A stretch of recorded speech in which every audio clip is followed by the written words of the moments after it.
Welcome back to our channel guys. இன்றைக்கி மரவள்ளி கிழங்கு சிப்ஸ் எப்படி செய்கிறது அப்படின்னு பார்க்கலாம்.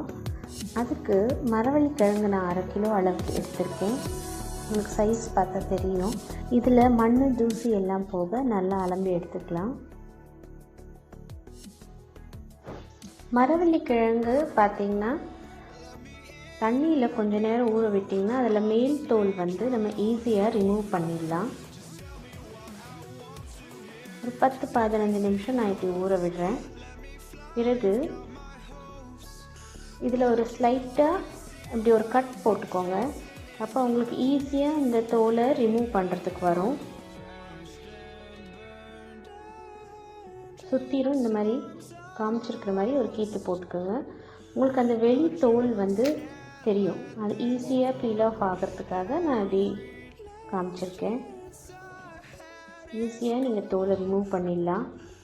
இப்போ மறுபடியும் தண்ணியில் ஒரு 1/2 hour மினிமம் ஊற விட்டால் தான் நமக்கு ஈஸியாக ஸ்லைஸ் போட வரும்.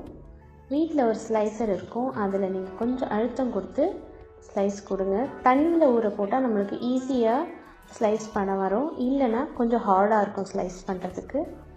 அதோட திக்னஸ் பாருங்கள், இந்த அளவுக்கு இருக்கணும். ரொம்ப மெலிசாகவும் வேண்டாம்.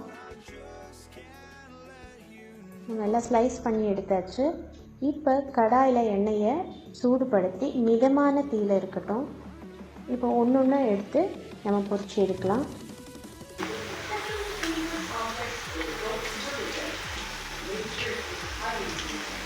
மிதமான தீயில் நீங்கள் பொரிச்சு எடுக்கணும்.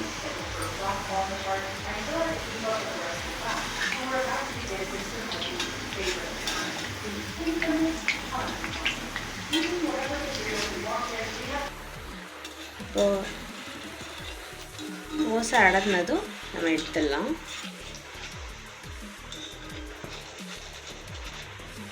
உங்களுக்கு சவுண்டே தெரியுது.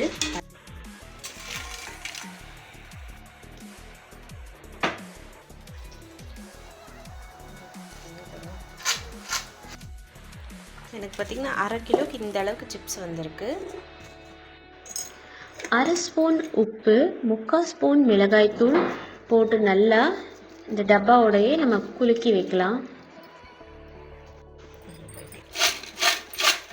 நல்லா ஷேக் பண்ணலாம். இப்போ சுவையான மரவள்ளி சிப்ஸ் ரெடி.